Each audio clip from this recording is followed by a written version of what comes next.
Assalomu alaykum. Bugungi qisqa darsimizda kengaytma o'rnatishni aytib ketaman. SQLite uchun SQLite'ga kengaytma o'rnatish uchun расширение menyusidan управление расширениями tanlaymiz va dispetcher расширение palitrasidan obzorda SQLite deb yozamiz.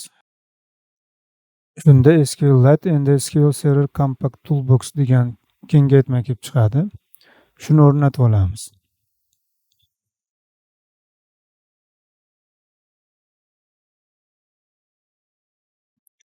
Kengaytma o'rnagandan keyin Visual Studioni yopib, yana qayta ochamiz. Расширениyaga kirib, управление расширенияmiga kirib, endi установленияni qaraymiz. Ro'yxatda turibdi. Bu kengaytmamiz. U haqida ma'lumot chiqadi.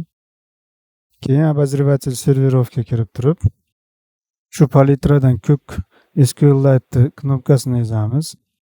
Menda oldin baza ulangani uchun hozir ro'yxatda chiqdi, uni o'chirib yubordim. Endi qaytadan qo'shaman. Add SQLite knopkasini ezib turib, oyna chiqadi. Undan brauzerda tanlab, oldingi ko'rsatilgan yo'limizga kirib turib, bazamizni tanlab qo'yamiz. Mana bazamiz ulandi. Products tablitsamiz kelib chiqdi. Hozir bu tablitsamiz bo'sh. Endi keyingi darsda shu tablitsaga ma'lumotlar yozib ko'ramiz. E'tiboringiz uchun rahmat. Sog' bo'ling.